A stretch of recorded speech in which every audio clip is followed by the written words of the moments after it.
everybody, it's Margo at My Favorite Quilt Store, and we are getting ready to follow up with some of our sewers and see how their UFOs are coming. So we had, last time we had looked and given some ideas on what to do with their UFOs and how to move forward with them. And now we're going to take a little bit of time and see where they're at and see how it's coming along. So,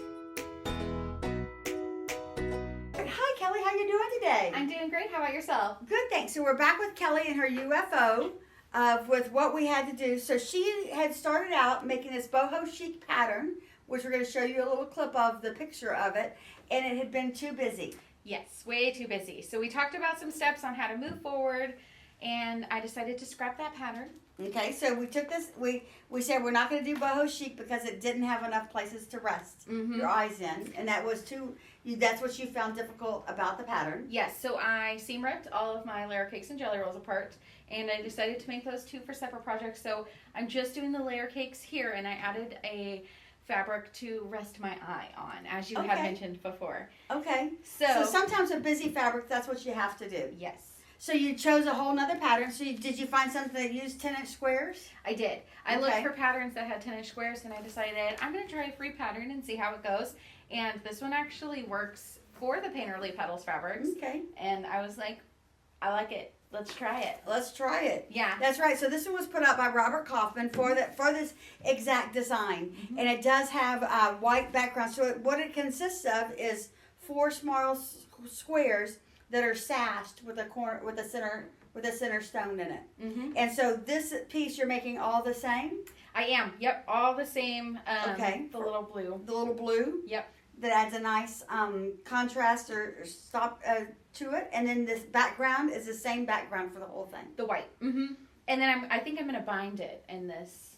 Oh yeah, that'll look nice. Well. Yeah, that'll be nice. So you've got some of the blocks. I've gotten a little bit started, so I have. So you're not making this scrappy. You're making all 4 of these blocks the same. Yes. In this block, so it's not scrappy. It is each block has a one fabric in it. Yes, and then I went ahead and cut apart all of my layer cakes, and I went ahead and made all of my little blocks. So now I just got to start piecing these together. I got a few done. Okay.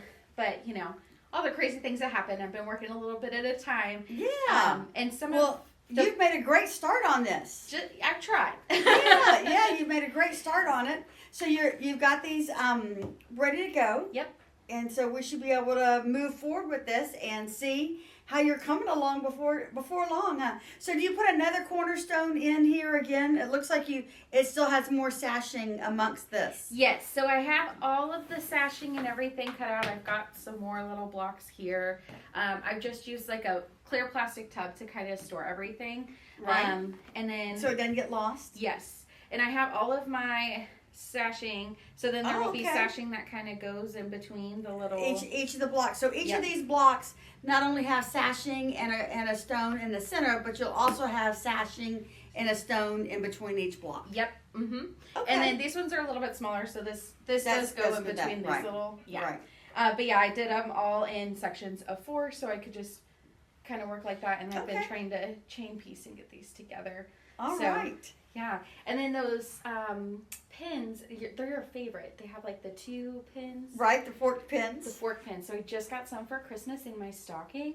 So I'm going to be using that to make sure that I get my points really nice and lined up straight. All right, that sounds great. Well, it looks like you're off to a great start again with this, and so you do like this look. I honestly am blown away. I love it so much more. All right, well that is fabulous. Yeah, I looked at it and it was 2021 is when I started. Okay. We're in 2025 now, so sometimes this does happen, but I couldn't be more happy. Okay. How it's turning out. Well, sometimes that's what you got to do. You just got to take it and see what you can remake it into. Yes. So don't give up on your fabrics. They're still beautiful. You just got to find the right pattern for them. And I picked out the wrong one when I first started getting started, and it was fixable. It is. So, yeah. All right, great. Well, thanks for sharing with us, and we can't wait to see what more progress as you get along. Next time I'll be all wrapped up. Yeah. Let's hope. Yes. Happy sewing. Happy sewing.